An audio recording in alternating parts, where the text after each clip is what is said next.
rue de Prague sur Radio Ici et Maintenant, extrait de l'album Helpless Wisdom, je vais y arriver. Vous êtes sur Radio Ici et Maintenant en direct depuis 14 heures, la revue de presse économique. On parle aujourd'hui du revenu de base avec 3 invités. Stanislas Jourdan est avec nous, ainsi que Amaru Mbappé et Christina Lambrecht. Rebonjour à vous 3. On parle donc du revenu de base depuis 14 heures et nous allons à présent accueillir des auditeurs qui ont des questions à vous poser. Je rappelle le numéro du standard pour toutes vos questions, 08 92 23 95 20. Et nous accueillons Jean-Pierre à présent. Bonjour Jean-Pierre. Oui, bonjour. J'avais une question. Comment est-ce que vous gérez l'aspect migratoire des personnes? Supposons par exemple sur Marseille, les Bouches-du-Rhône, le département des Bouches-du-Rhône, qui établissent un revenu de base. Et si par exemple quelqu'un du Nord, un ch'ti, vient à Marseille, comment son cas est traité?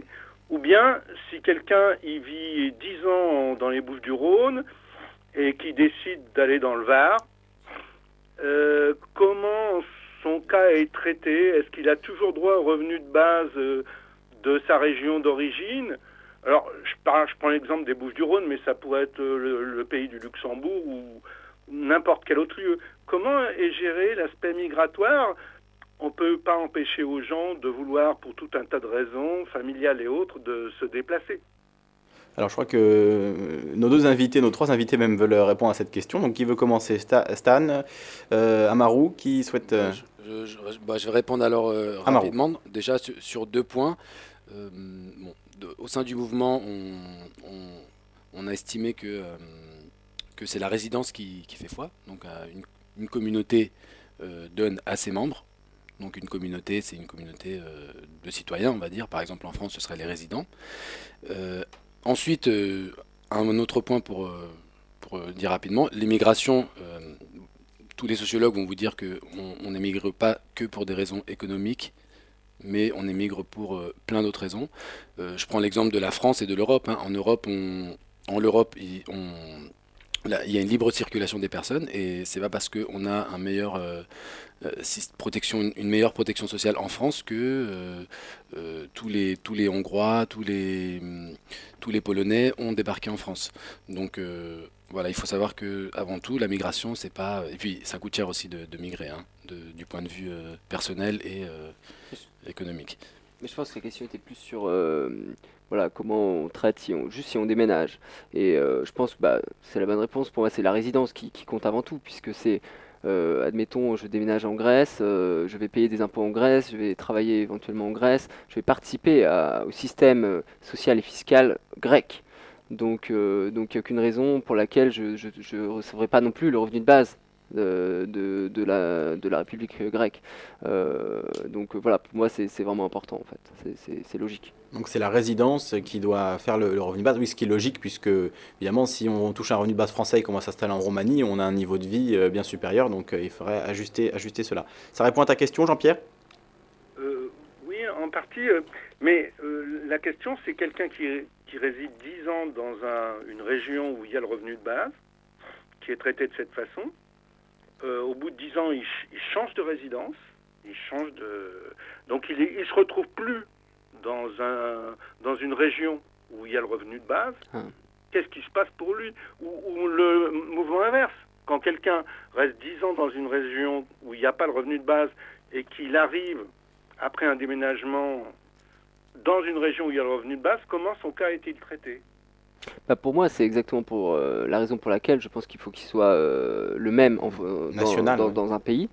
Je ne suis pas pour une différenciation par région, par exemple le Nord ou le Sud, ou Marseille.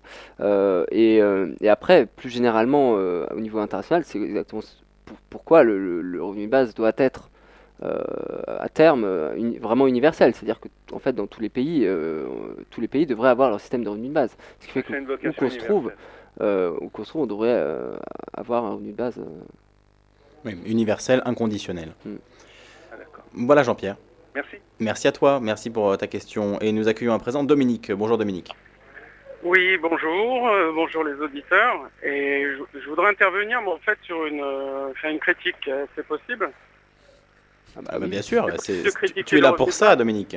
D'accord, bon alors je me permets d'intervenir parce que je considère que c'est une imposture. Déjà, premièrement, Thomas More, il a écrit Utopia.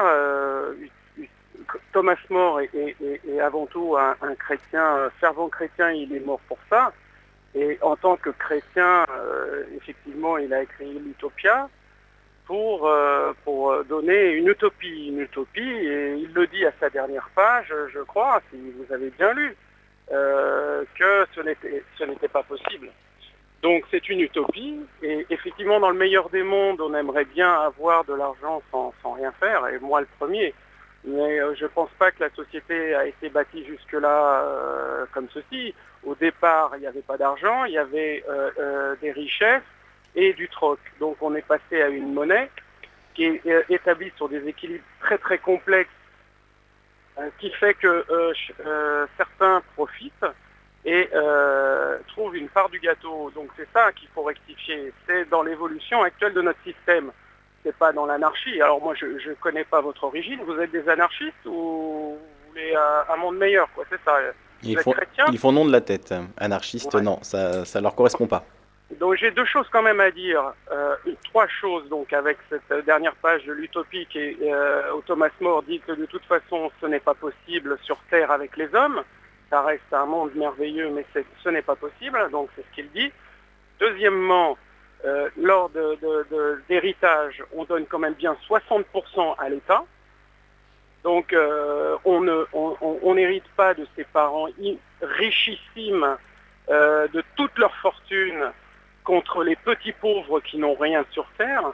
Hein. Et je pense que chaque pays aime bien admettre une évolution pour essayer de s'en sortir. Maintenant, j'ai écouté M. Friot.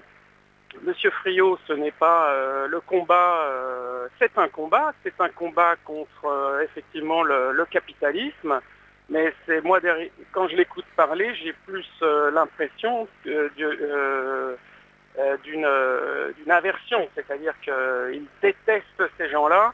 Et c'est une nouvelle révolution bolchevique que je vois plutôt contre des capitalistes. Oui. Alors, pour préciser tout de même, le travail de Bernard Friot, qu'on a reçu ici longuement et qu'on recevra encore, lui, c'est sur le salaire à vie. Et d'ailleurs, il le dit lui-même, il distingue tout à fait son idée de salaire à vie de celle d'un revenu de base. Pour lui, c'est deux idées différentes. Alors, même si, évidemment, on peut voir des points communs, il y a vraiment évidemment une logique commune qui est de libérer les gens de l'aliénation du travail, lui a une vision vraiment différente. Donc ne mélangeons pas le travail de Bernard Friot d'un côté et le travail ce qui est fait sur le revenu de base par nos invités aujourd'hui de l'autre. Hein. C'est vraiment deux notions différentes et Bernard Friot fait très bien la distinction lui-même.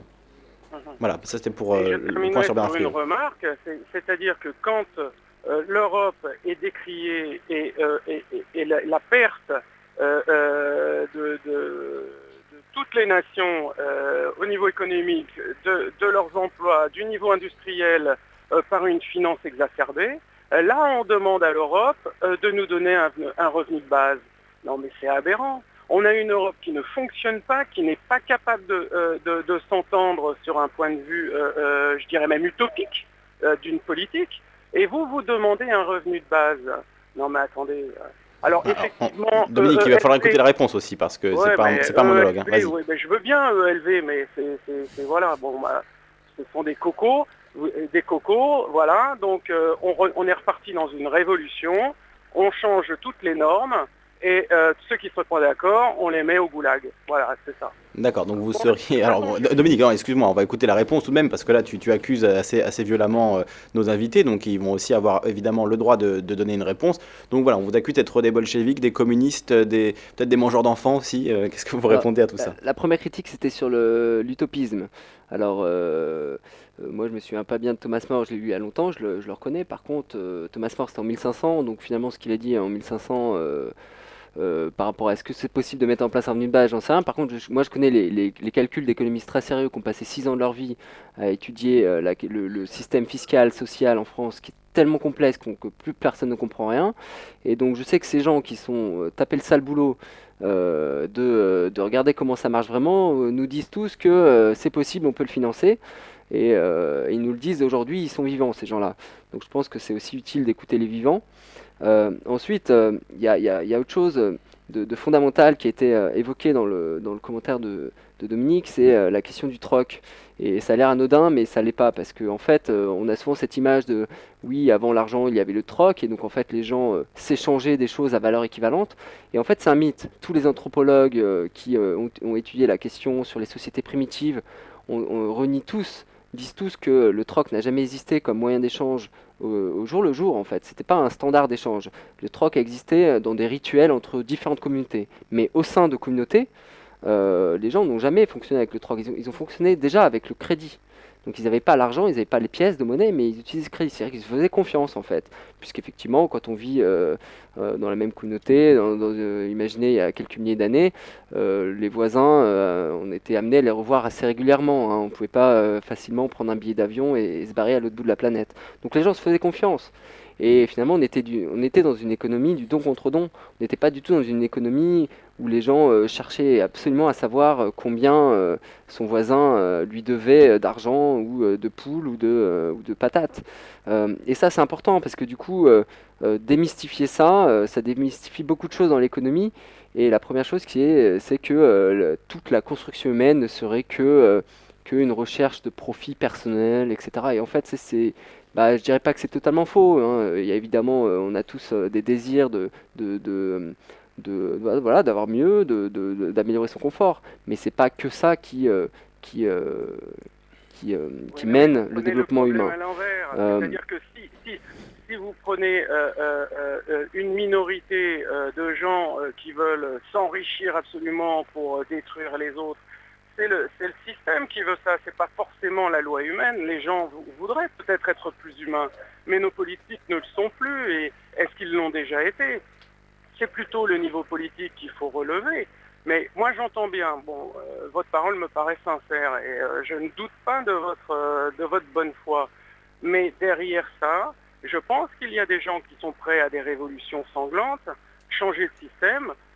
Effectivement, on peut être plus humain, mais je crois pas. Enfin, moi, c'est pas mon ordre, c'est-à-dire de ma philosophie, dans le sens où le travail, il est basé quand même sur une nécessité, c'est-à-dire de pouvoir gagner de l'argent. Si vous enlevez ça, effectivement, je pense que c'est une minorité du gens qui est capable de ne pas travailler sans avoir d'argent. La majorité des gens veulent travailler pour gagner de l'argent. Ça, je ne crois pas que c'est le fond de la philosophie. Hein. Il faut faire très attention. Maintenant, des artistes, des gens qui sont capables de vivre sans travailler, il y en a, mais il y en a peu.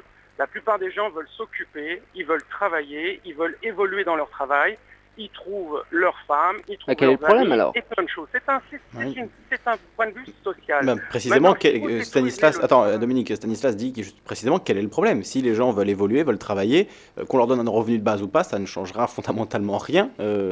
Au contraire, même, ça prouve qu'on peut avoir un revenu de base et que les gens peuvent continuer à travailler sans problème. Alors Dominique, je te laisse finir là, parce qu'il y a beaucoup de monde en attente qui souhaite poser des questions. Il y a beaucoup de gens qui ont travaillé avant nous, il faut quand même un peu respecter le travail qui a été fait et pas faire un monde de feignants après. Enfin, moi, c'est mon avis. Hein. D'accord. Je suis d'accord pour des gens qui sont honnêtes, mais vous allez détruire la volonté, effectivement, la capacité des gens de se mettre à travailler. Ça, d'accord. Pour moi, c'est pas possible. Merci Dominique. Écoute la réponse de nos invités dans ta radio. On va les laisser répondre. Après, on accueillera d'autres auditeurs qui ont aussi des questions. Merci Dominique. Alors, Amaru, est-ce que vous souhaitez répondre à ça? Oui, rapidement. Alors, bonjour Dominique. Alors moi, déjà, je voudrais poser une première question à Dominique. Je lui demanderais, lui, qu'est-ce qu'il ferait s'il recevait un revenu de base? Donc, s'il avait assez d'argent pour vivre tous les mois. Donc Dominique semble dire qu'il y a beaucoup de feignants, mais apparemment lui il devrait pas être très feignant, ou je sais pas. Moi je crois qu'il est toujours parmi nous. Dominique. J'ai dire que votre système va créer des gens qui ne feront rien. C'est pour ça que je vous pose la question. Vous, que feriez-vous? Est-ce que vous arrêteriez de travailler? Mais je suis pas dans cette dynamique-là. Je me suis pas posé cette question-là en fait. Je vous la pose. On vous la pose justement.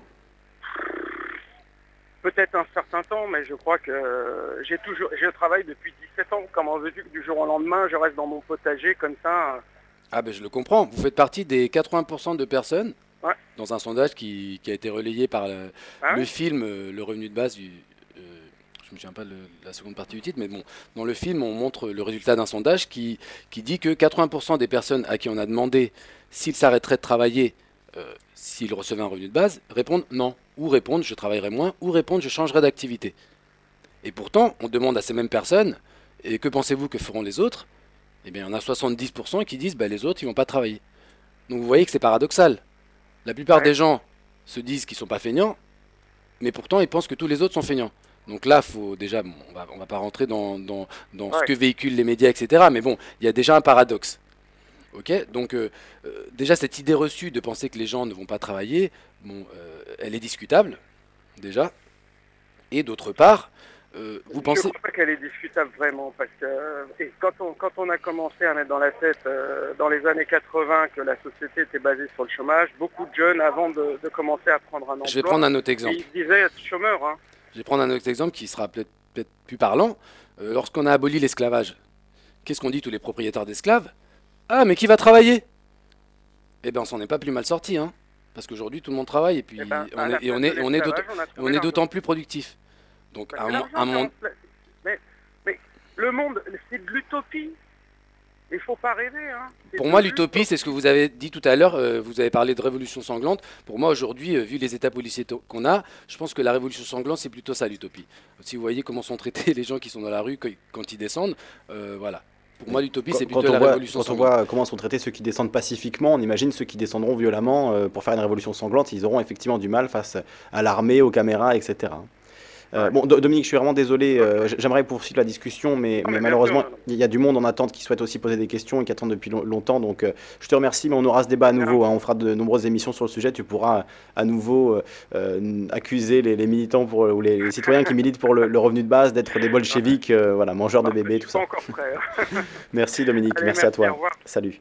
Vous voulez rajouter un mot sur ce qu'a dit Dominique? Oui, peut-être Stanislas. Un point quand même, parce qu'il nous a... Dominique pense qu'on est des méchants bolcheviques. Faut savoir que, pour ma part, c'est pas vraiment le cas du tout. En fait, je viens plutôt d'un milieu libéral et il faut aussi savoir que dans le revenu de base, par exemple en France, il y a le centre des jeunes dirigeants qui défend le revenu de base, l'allocation universelle. C'est loin d'être des socialistes et encore moins des communistes. Non, ce sont simplement des entrepreneurs. Humanistes en tout cas, après que ce soit gauche ou droite j'en sais rien, mais en tout cas c'est des gens humanistes mais entrepreneurs qui comprennent bien la dynamique de l'économie, de marché, etc.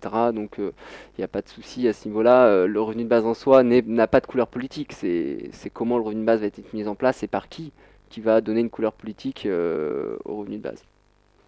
Et on peut aussi rappeler que Christine Boutin a défendu un revenu universel en son temps. Christine Boutin, bolchevique, ça reste à prouver tout de même. On va accueillir Arnaud à présent, qui souhaite lui aussi poser une question. Bonjour Arnaud. Oui, bonjour à tous. Nous t'écoutons. Oui, donc déjà merci, hein, c'était très intéressant. Moi je découvre un peu tous ces sujets-là depuis quelques semaines, on va dire. Suite à un arrêt un peu forcé au niveau professionnel, du coup bon c'est pas plus mal. Moi la question que je me posais c'était la chose dont en fait je m'aperçois, c'est que finalement ce revenu universel de base ça touche quasiment on va dire tous les sujets, ou voire tous les mots un peu qui font qu'on en est là aujourd'hui. C'est assez incroyable l'impact en fait que ça a. Et la question que je me posais, c'était en fait par rapport à, entre guillemets, pour être pragmatique, est-ce que dans votre réflexion, dans vos discours, dans vos interventions, vous essayez de lier tout ça un peu avec aussi je côté la suite, c'est-à-dire les élections derrière sur le côté, et les élections au sens où là vous travaillez au niveau des institutions européennes pour essayer effectivement d'avancer avec cette pétition, et au niveau, moi le truc qui me taraude c'est ça, c'est que j'ai envie de dire, maintenant qu'on sait quelque part, c'est vrai que le processus est long et compliqué, on a envie que ça bouge évidemment vite, et je ne sais pas si voilà vous dans votre réflexion, dans votre discours, vous essayez aussi de lier et de développer, enfin vous le faites sûrement déjà. En gros, concrètement, voilà, par exemple, je sais pas, les prochaines élections, là, c'est quoi? Il va y avoir les européennes, je pense, l'année prochaine. Mais les municipales aussi. Voilà, les municipales aussi.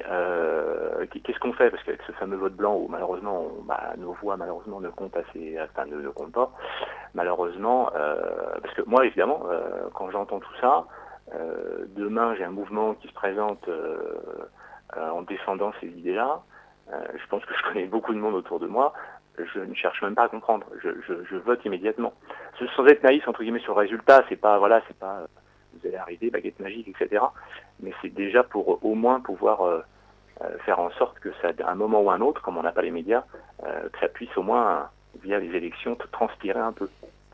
Voilà, c'est un peu cet aspect-là des choses, élections, et par rapport à ce sujet-là, qui finalement va se poser sûrement rapidement. Si concrètement, comment on veut faire passer ça, comme on ne peut pas l'amener au Parlement, qu'en gros le sujet ne sera jamais débattu, ça passera même pas en discussion. Voilà, est-ce que ça serait pas intéressant d'essayer de développer un discours par rapport à ça, ou encore une fois, j'imagine que vous le faites déjà, quoi. Moi, je pense que la réponse est toute trouvée, c'est l'ICE, l'Initiative citoyenne européenne. Oui, alors l'initiative européenne, Stanislas qui répond. Bonjour Arnaud d'ailleurs. Et merci de ta question, parce que ça fait plaisir d'entendre un peu ton enthousiasme. Ça fait plaisir, quand on entend tout ça, on se dit waouh. Mais pour te répondre, donc, nous en France, le mouvement français pour un revenu de base, il est tout récent, il a été créé cette année même en mars. Donc on est encore dans une dynamique de structuration avant tout, et puis surtout la priorité, donc c'est l'initiative européenne, donc essayer de récolter 1 million de signatures d'ici janvier. Donc là vraiment on donne le paquet là-dessus. Après tu as raison, il y a au niveau du calendrier, il y a les élections européennes qui arrivent. Alors là-dessus je vais pas faire de fausses promesses, je pense pas qu'il y aura, on va pas monter une liste en urgence pour le revenu de base, c'est vraiment un processus, c'est vraiment très compliqué, il faut de l'argent, etc. Par contre... pour un résultat en plus pas évident. Ouais, alors, mais par contre, quand même, c'est vrai que comme il y a cette initiative en cours et qu'on est sur une dynamique du coup européenne, avec les autres mouvements, dans plus de 22 pays, il y a des mouvements comme en France qui sont à différentes étapes de leur structuration. Mais donc, avec tous ces gens-là, moi, ce que je propose qu'on fasse pour les élections, c'est qu'on boycotte tous les gros partis et qu'on s'intéresse un peu aux petits partis qui eux, défendent parfois l'idée. Je pense par exemple au Parti Pirate, il y a beaucoup de gens dans le Parti Pirate qui parlent de cette idée, qui sont au moins très ouverts sur la question, et il faut les saluer pour ça. Donc je pense que ça vaut le coup pour ces élections-là au moins de mettre en avant ceux qui ont l'audace d'en parler, donc Parti Pirate, mais aussi des Verts. D'ailleurs nous, sur l'initiative européenne, on a un soutien assez important du côté des députés européens d'Europe Écologie. Donc on les salue au passage. Donc voilà, sachez qu'il y a quand même des possibilités d'ouvrir là-dessus. Voilà, donc sinon, côté PS-UMP qui eux n'en parlent pas. Voilà, c'est mort. Et sinon, si tu veux faire partie du mouvement, je t'invite bien sûr à consulter notre site revenudebase.info. N'hésite pas à prendre contact. On a des groupes locaux partout en France aussi, donc c'est aussi une autre manière d'agir. Enfin, il y a plein de choses à faire. On recrute. Très bien. C'est un mouvement en développement, évidemment. Merci à vous. Merci à toi, Arnaud. Merci beaucoup. Salut. Et nous accueillons Joël à présent. Bonjour Joël. Oui, bonjour. 2 petits points. Est-ce que vous connaissez un livre qui s'appelle Travailler 2 heures par jour? Ils font nom de la tête, non. Non, ça vous dit rien? Je vous conseille de lire. Il est sorti dans les années 80 par un collectif syndical. Voilà, cherchez-le parce que c'est hyper intéressant. Ça, c'est le premier point. Deuxième point, j'ai une petite question, mais avant ça. Deuxième point, j'ai vu sur Internet, puisque vous avez parlé de l'Allemagne, que les Verts avaient abandonné justement cette question parce qu'ils étaient divisés. Donc, est-ce que vous pouvez m'en dire un peu plus? Et la petite question, c'est une question pratique. Alors admettons que je sois éboueur et que je gagne 1 200 € par mois. Donc vous me proposez dans votre revenu à peu près l'équivalent. Génial, j'arrête d'être éboueur. Mais si tout le monde fait comme moi, il n'y a plus d'éboueurs. Donc qui va ramasser les poubelles? Voilà. Oui, question très importante aussi, celle de la revalorisation des métiers pénibles. Non, c'est pas la revalorisation. Non, c'est si je suis éboueur, qu'on me réponde. Je quitte mon travail, d'accord? Donc qui va faire le sale boulot, quoi? C'est ça aussi quelque part. Il n'y a pas que du travail valorisant. Qui va faire ces tâches que la société a besoin, quoi? Voilà, en gros c'est ça. Je parle pas de valeur, non, c'est pas valorisé. Comment on fait? On va peut-être en parler justement maintenant, voilà. Joël. Bon, je raccroche. D'accord, Voilà. tu nous écoutes à la radio, très bien. Merci. Merci à toi, Joël, merci. Je rappelle le numéro du standard pour vos questions, 08 92 23 95 20.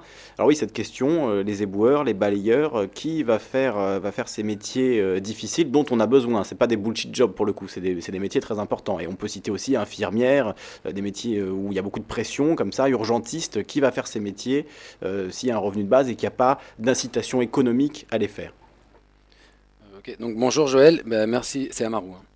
Merci pour ta question. Alors déjà par rapport au film Travailler 2 heures par jour, moi je ne l'ai pas vu, mais ça me fait penser tout de suite au documentaire de Pierre Clastre, Attention danger travail.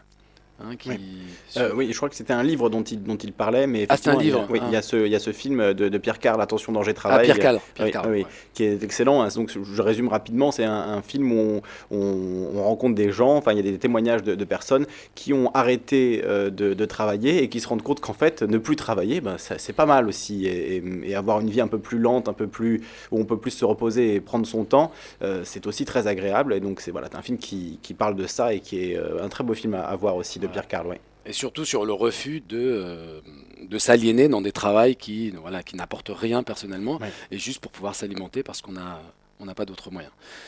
Alors sur la question de l'éboueur, c'est très intéressant parce que ça revient souvent comme remarque, qui va faire les sales boulots. Alors tout d'abord, moi j'ai envie de dire, si personne ne veut faire les sales boulots, peut-être qu'on va mieux les payer.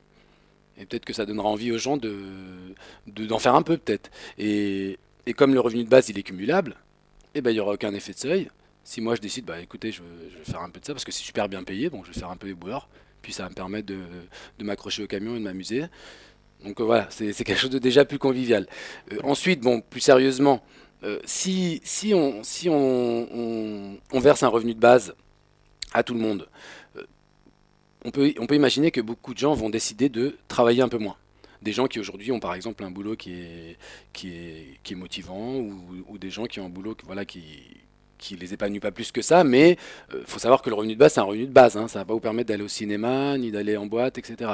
Donc peut-être que les gens vont pas s'arrêter complètement de travailler, surtout des gens qui ont un niveau de vie aujourd'hui qui reste élevé. Donc ça peut permettre déjà de désengorger le trop-plein de chômeurs qu'il y a aujourd'hui. C'est-à-dire qu'en réduisant leur temps de travail, certaines personnes vont laisser la place, et peut-être certains qui vont quitter complètement leur travail, ça va laisser la place à d'autres personnes pour retrouver un emploi. Donc on peut se retrouver avec une répartition des emplois qui sera beaucoup plus équitable. Donc au final, qu'est-ce qui va se passer? On peut se retrouver avec une hausse des salaires pour les métiers les plus dégradants. Donc, comme disait Lisandrou, c'est dans ce sens-là, je pense, qu'il parlait de revalorisation, c'est-à-dire qu'on les rémunère à la valeur qu'ils apportent à la société, et ainsi ça pourrait réinstaurer un équilibre et finalement montrer que ces activités-là sont beaucoup plus importantes que d'autres. David Graeber, qui est l'anthropologue qui parle des bullshit jobs, montre bien, est-ce qu'une société se trouverait mieux sans éboueur ou sans trader? Donc qu'est-ce qui est utile socialement? Un trader ou un éboueur? Donc là, je pose la question, mais personnellement, j'ai la réponse. Oui, je pense qu'on a tous la réponse. Oui, Stanislas. Je trouve que c'est intéressant déjà, ce qui est amusant avec cette question des éboueurs et des sales boulots en général, c'est que c'est comme si d'un coup, là, on se réveillait avec cette histoire dans une base, et d'un coup, on réalise qu'il y a plein de travaux qu'en fait, personne n'a envie de faire, et nous les premiers. Et je trouve que c'est déjà vachement sain de se poser cette question. C'est comme si d'un coup, on réalisait comme ça qu'en fait, on était des esclavagistes.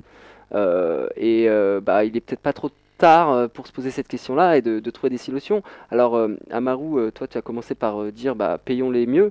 Moi, j'ai envie de dire que c'est un peu au contraire la solution de dernier recours. C'est-à-dire qu'il y a plein de choses à faire avant d'en finir par payons mieux les gens. Parce que déjà, devant chez soi, oui. Parce que déjà, ce qu'on pourrait se dire, c'est est-ce qu'on a vraiment besoin de ces boulots? Il y a peut-être, alors le cas des éboueurs est peut-être compliqué, mais on pourrait aussi imaginer que au lieu de déposer nos poubelles en bas de chaque immeuble ou de chaque maison, on pourrait aussi faire 200 mètres à pied, poser nos poubelles dans un entrepôt un peu plus collectif, ce qui optimiserait du coup les transports, et du coup on aurait peut-être besoin d'un chauffeur de camion qui prendrait directement la grosse benne plutôt que 3 personnes, un conducteur et 2 personnes à l'arrière pour aller ramasser les poubelles en plastoc. Mais qui s'arrêtent tous les 20 et qui mètres. s'arrêtent tous les 20 mètres, qui ouais. font des embouteillages, etc.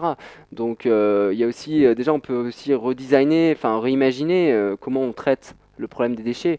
Et dans le même ordre d'idée aussi, on peut peut-être aussi s'attaquer au problème du gaspillage, au problème des emballages polluants, du suremballage.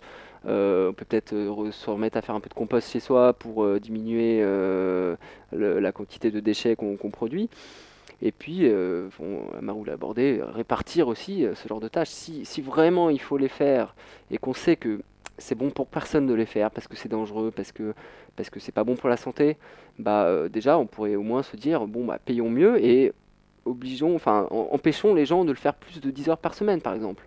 Et du coup on équilibrerait ça, on partagerait ce temps de tâches ingrates entre nous, et puis finalement peut-être que si par exemple dans les entreprises, plutôt que d'avoir des femmes de ménage qui nettoient notre saleté, la saleté qu'on fait dans la journée, et qui le nettoient le soir pendant que personne ne les voit, si plutôt que ça on tournait, si chaque semaine quelqu'un faisait le ménage, et bien déjà peut-être qu'aussi on salirait moins nos espaces de travail, on salirait peut-être moins les toilettes aussi. Donc voilà, il y a plein d'autres choses à imaginer, mais en tout cas cette question elle a le mérite salutaire de nous poser la question de ne sommes-nous pas des esclavagistes? Oui, parce que c'est quand même intéressant qu'on se pose la question aujourd'hui, qui veut faire ces boulots, alors que ça veut dire que finalement personne n'aurait envie de les faire s'il n'était pas forcé, contraint économiquement à les faire. C'est vrai que c'est important de se poser cette question-là. Bizarrement, ça gêne moins sans revenu de base. Hein. Là, on se pose moins la question de savoir qui a envie de faire ces boulots-là et qui a envie de faire pas grand monde, envie de les faire pas grand monde, mais qui y est contraint surtout. Et ce sont souvent les plus pauvres, les plus démunis qui sont contraints de prendre ces travaux-là que personne ne fait. Donc ça pose effectivement cette question de rééquilibre social qui est très importante. Alors avant de prendre peut-être d'autres auditeurs, je voulais qu'on revienne, comme il nous reste vraiment là peu de temps, on arrive à la fin de l'émission, il nous reste une vingtaine de minutes encore à passer ensemble. Je voulais poser une autre question, celle du rythme auquel on donne ce revenu de base, parce que depuis le début de l'émission, on en parle comme comme un salaire, hein, quelque chose qui tomberait tous les mois, mais on peut imaginer aussi, pourquoi pas, un revenu qui tomberait toutes les semaines, ou tous les jours, ou toutes les heures. Donc est-ce qu'on peut parler un peu de ça, là, la temporalité, le rythme auquel on donne le revenu de base? C'est une question qui est rarement posée, mais que je trouve intéressante tout de même. Oui, alors bon, la grande réponse, en France en tout cas, on est traditionnellement sur un modèle mensuel, hein, parce que c'est le rythme des prestations. Mais c'est vrai que par exemple, dans d'autres pays, en Angleterre par exemple, les prestations sont hebdomadaires, toutes les semaines. Donc du coup, les gens réfléchissent plus avec cette temporalité-là. Et donc voilà, pour moi, pour la France, j'imagine pas de mettre en place un revenu journalier par exemple, mais évidemment ça s'adapterait à la culture des pays.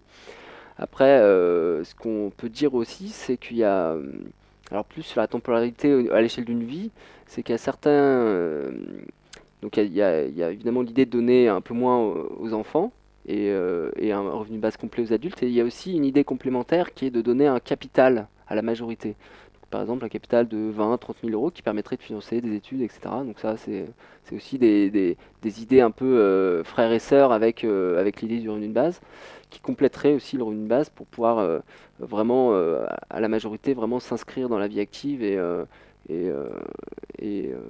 investir et puis faire d'autres choses. Mais sinon, on est sur une somme périodique.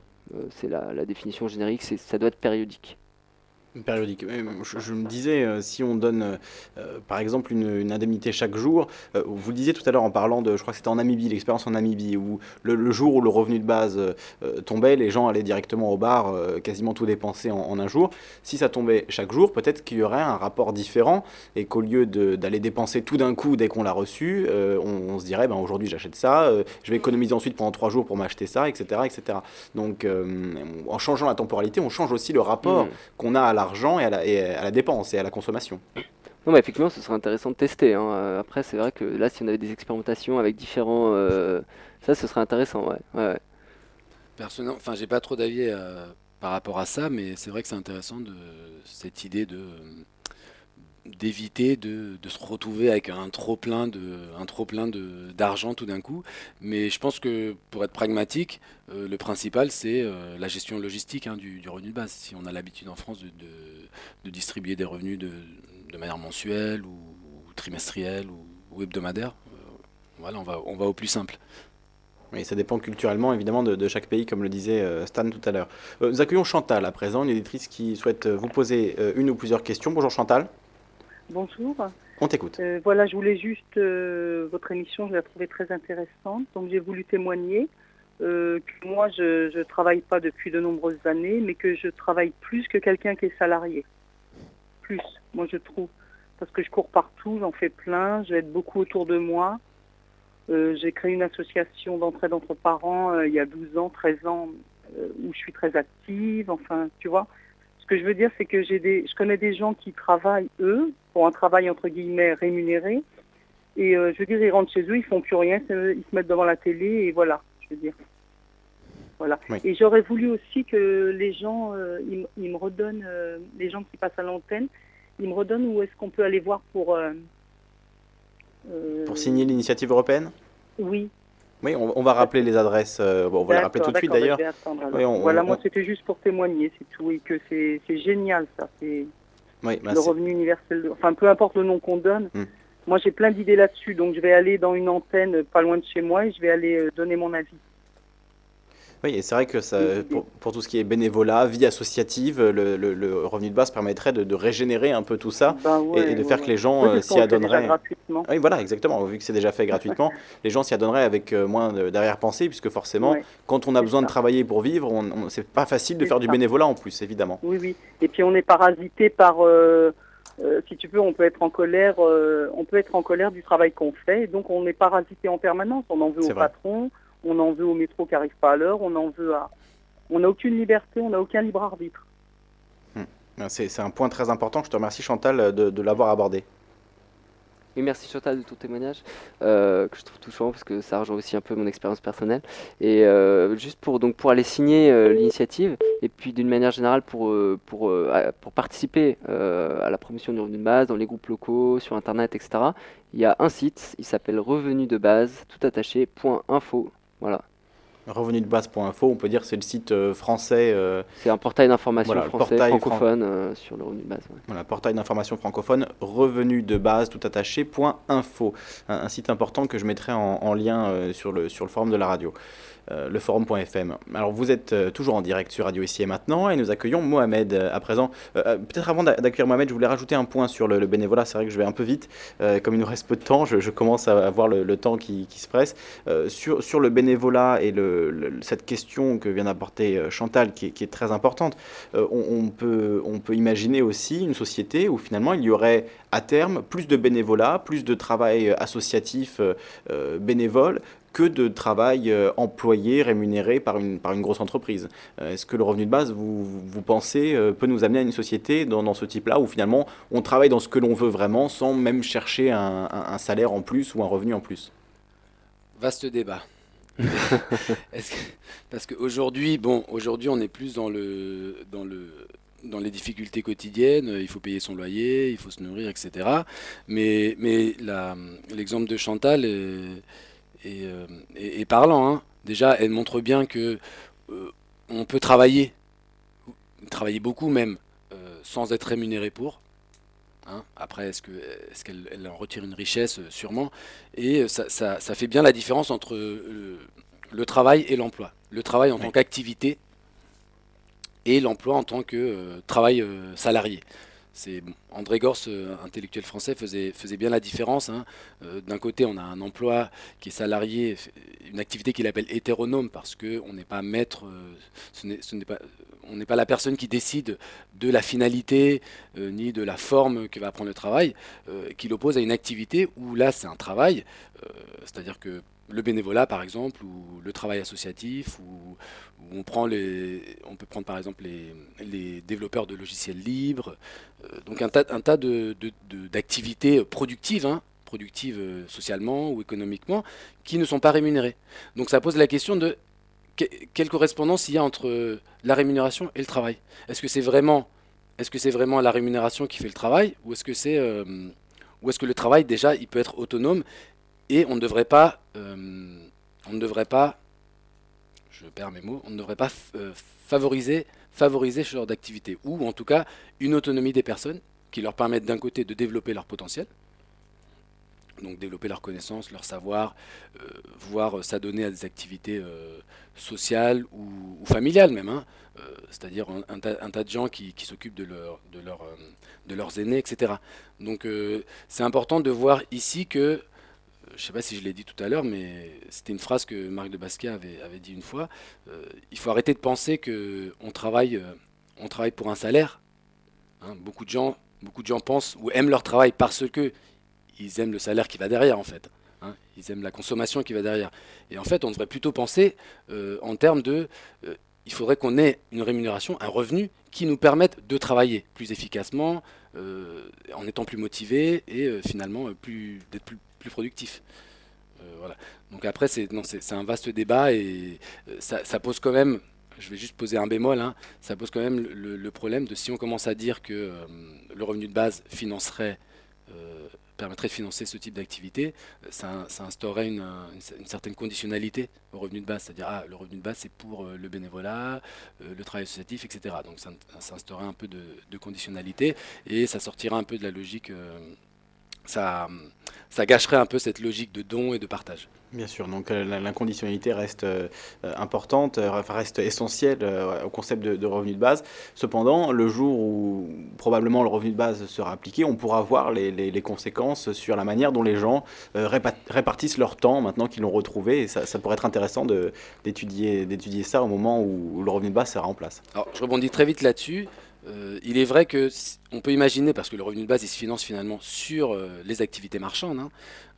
Aujourd'hui ça se financerait par rapport au PIB, et on peut imaginer que si les gens vont plus vers du travail bénévole ou autonome, ou de l'autoproduction par exemple, etc., qu'on se retrouve sans base de financement du revenu de base.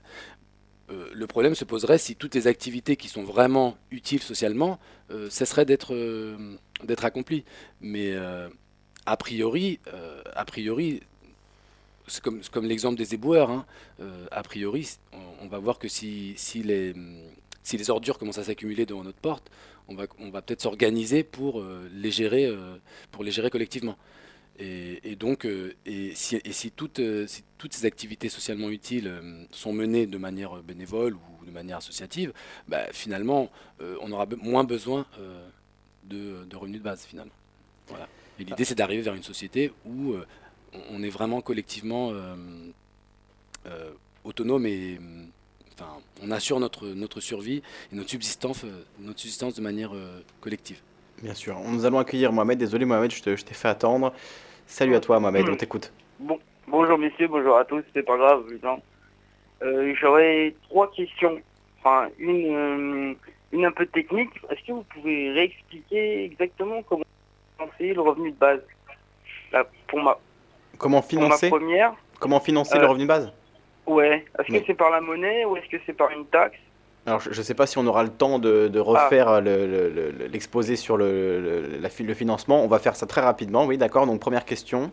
Ouais, la deuxième c'est est-ce qu'il ne faudrait pas faire 2 revenus de base? Genre un pour ceux qui travaillent, qui serait bien sûr supérieur à ceux qui ne travaillent pas, pour pas inciter justement les gens à ne pas travailler. Et la troisième, est-ce que vous croyez réellement, enfin c'est utopiste, mais est-ce que vous croyez réellement que dans ce monde capitaliste de compétition où beaucoup de gens aiment bien écraser les autres, ou posséder une chose que l'autre n'a pas et de s'en vanter, est-ce que vous croyez qu'un système comme ça, c'est possible, à moins d'éduquer et de refaire vraiment la mentalité de la majorité des gens en France? D'accord, 3 questions importantes, donc on va devoir se dépêcher pour la réponse parce qu'il nous reste 6-7 minutes à passer ensemble, on va devoir s'arrêter un petit peu avant 17h30, donc voilà. Alors, je te remercie pour ces questions Mohamed. Voilà, on va écouter les réponses de Stanislas et Amaru. Stanislas? Alors sur la question du financement, je vais essayer de... bonjour Mohamed, hein. Je vais essayer de te faire une réponse assez express et puis je t'inviterai surtout à aller voir le site internet pour plus de détails, mais globalement ce qu'il faut comprendre c'est que le revenu de base existe déjà en fait dans le système social et fiscal aujourd'hui par les différents budgets qu'on alloue déjà aujourd'hui à l'économie, que ce soit par les prestations sociales, par les aides aux entreprises, les subventions, par les crédits d'impôt et différents mécanismes. Aujourd'hui on sait déjà financer en France le revenu de base sans taxer plus, sans impôts supplémentaires, on sait déjà le financer 400 €. Ensuite, si on veut le financer plus, il suffit d'ajuster en fait la variable sur les impôts. Donc par exemple, aujourd'hui, un revenu de base de 400 €, il faudrait un taux d'imposition de 20% pour le faire. Donc si on augmente ce taux d'imposition à 25 à 30%, on aurait un revenu de base plus élevé. Donc en plus de ces prélèvements supplémentaires, on pourrait aussi envisager la création monétaire, c'est-à-dire de se réapproprier le mode de création de la monnaie, qui est aujourd'hui par les banques privées, et si on le rendait à la démocratie, on pourrait du coup financer un revenu de base par ce moyen. Voilà, c'était très express, mais ça permet aussi de faire une synthèse pour les autres auditeurs, donc je pense que c'était important.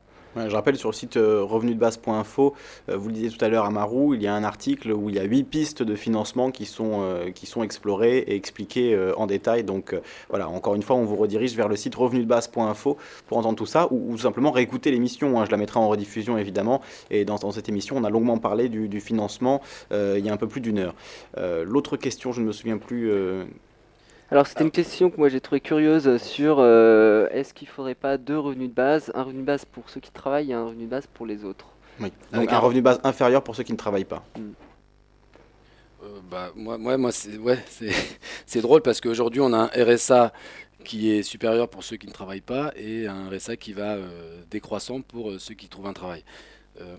Moi je trouve ça intéressant, mais bon, tout de suite, pour moi le revenu de base il est inconditionnel. Pour ne pas instaurer de différence entre les individus, ne pas stigmatiser des individus par rapport à d'autres. Donc, pourquoi donner plus à ceux qui travailleraient si on faisait ça aujourd'hui, par exemple, sachant qu'on a un chômage de masse et que les inégalités de revenus sont expliquées principalement par des inégalités face au travail, je ne vois pas pourquoi on favoriserait encore plus les gens qui travaillent déjà. Tu veux rajouter Donc ensuite, par rapport aux mentalités, je suis d'accord avec Mohamed, ne nous voilons pas la face. Est-ce que les mentalités changeront du jour au lendemain? Non, pas forcément. Mais si on instaure un revenu de base, si déjà on enlève la contrainte matérielle, si on supprime la contrainte matérielle des individus, peut-être qu'ils seront amenés à se pencher vers davantage de valeurs de coopération plutôt que de compétition. Aujourd'hui, c'est les uns contre les autres, c'est la loi de la jungle. Si j'accepte pas un boulot, c'est quelqu'un d'autre qui va l'accepter. On est dans une société qui valorise les gens au salaire qu'ils ont. Si on déconnecte cette valorisation marchande des individus, c'est-à-dire si on leur octroie le droit, on reconnaît le droit fondamental à une existence digne, c'est-à-dire à vivre dignement, décemment, on est en train de dire, ben voilà, c'est pas ce que vous valez sur le marché, le travail que vous pouvez trouver qui va compter, qui va dire ce que vous valez, c'est le fait que vous êtes vivant, que vous êtes humain et que vous apportez une richesse à la société qui explique ce droit fondamental. Donc moi, je renverse un peu la question et je dis, est-ce qu'il ne faudrait pas plutôt se dire, on a besoin, on a assez de richesse aujourd'hui pour que tout le monde vive décemment. Donc pourquoi ne pas le faire? Sachant que c'est parce qu'il y a autant d'inégalités et autant de frustrations qu'on va vers des valeurs de compétition et qu'on a moins de liens sociaux, etc. Les valeurs de consommation, etc. Bon, j'essaye de faire court, mais... Oui, pour rebondir là-dessus et moi, je suis assez optimiste par rapport à ça parce que je pense qu'on est en pleine crise et je pense qu'il y a beaucoup de citoyens qui sentent qu'il y a des gros problèmes qui vont pas être résolus par un hypothétique retour de la croissance ou du plein emploi. Donc je pense que ça, c'est un sentiment qui commence à être partagé. Et par contre, le problème qu'on a, c'est vrai c'est que justement, les bonnes idées, les bonnes solutions, elles sont pas encore assez connues.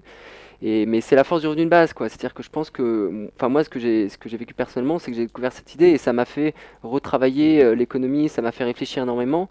Et alors, je veux dire par là que même si le revenu de base, on l'aura pas d'ici, peut-être pas tout de suite, là, peut-être pas dans les 5 ans à venir, ou même 10, mais en tout cas, ce qui est intéressant, c'est de la diffuser quand même, parce que c'est ça qui fait réfléchir les gens sur l'économie, sur le sens de l'économie, et ça, c'est salutaire, et donc même si vous êtes un peu sceptique, il faut quand même en parler, parce que c'est une idée encore une fois, c'est une idée faisable, elle est compatible avec le système actuel, et en même temps elle peut nous ouvrir des portes sur un autre monde, sur une autre économie, et donc dans tous les cas on est gagnant si on explore cette idée. Mais même au-delà de l'économie, la question du regard sur sa propre vie et sur son rapport au travail, son rapport à ce qu'on a envie de faire de sa vie, donc c'est des questions fondamentales, hein. Je veux dire, une vie on n'en a qu'une, et si on n'en profite pas maintenant, on n'en profitera pas après. Donc voilà, n'attendez pas la retraite pour vous poser les questions de ce que vous avez vraiment envie de faire de votre vie, et on pourrait d'ailleurs conclure là-dessus. On arrive à la fin de l'émission. On va quand même prendre le temps de rappeler cette initiative citoyenne européenne pour un revenu de base il est possible de la signer donc sur le site www.revenudebase.info. Vous avez un lien pour aller cliquer, vous allez pouvoir signer cette initiative citoyenne européenne. Il y a encore plein de questions qu'on aurait pu aborder mais qu'on n'a pas le temps d'aborder aujourd'hui, donc voilà, la preuve que 3h30 d'émission ce n'est pas suffisant, hein. Petit clin d'œil à mes amis journalistes qui font des pastilles de 5 minutes, voilà, si vous pensez dire quelque chose en 5 minutes, en 3h30 on n'a pas assez de temps pour tout dire, donc voilà, on refera sans doute une émission sur le sujet prochainement pour en parler, avant la mi-janvier 2014, comme ça on pourra remettre un coup s'il y a besoin pour que le million de signatures soit atteint. Donc voilà, si vous êtes convaincu ou si vous pensez que cette idée doit être diffusée plus largement, vraiment n'hésitez pas à aller signer cette initiative citoyenne européenne. Messieurs, un tout dernier mot et on va s'arrêter là. Est-ce que vous voulez rajouter quelque chose ? Ouais, moi peut-être une chose, c'est que qui va dans le prolongement de ce que je viens de dire, c'est que le revenu de base, faut le voir comme une impulsion culturelle, c'est-à-dire le titre d'un film qui est sur internet. Je vous invite aussi à regarder ce film parce que c'est une bonne exploration de l'idée, ça dure 1h30, voilà, vous pouvez le faire ce soir avec votre famille, avec votre femme, avec vos enfants, c'est convivial et voilà, ça vous expliquera un peu plus encore l'idée. Voilà, mais Amaru, vraiment un tout dernier mot, là on doit s'arrêter maintenant. Ouais, ben moi pour moi, le revenu de base, voilà, c'est une vision d'une société qui serait fondée sur des valeurs un peu plus humaines, hein, humaines d'émancipation, c'est-à-dire des humains vraiment libres de faire ce qu'ils veulent. Bien, merci infiniment, messieurs. J'étais aujourd'hui avec Stanislas Jourdan, Amaru Mbappé et Christina Lambrecht qui était avec nous par téléphone, qui travaille pour la Belgique. Merci beaucoup, messieurs, et à très bientôt. Merci. Merci. Vous êtes sur Radio Ici et Maintenant, 95.2 FM, sur internet ici et maintenant.com. Je passe le relais à Alexandre pour la suite des émissions. Bye bye.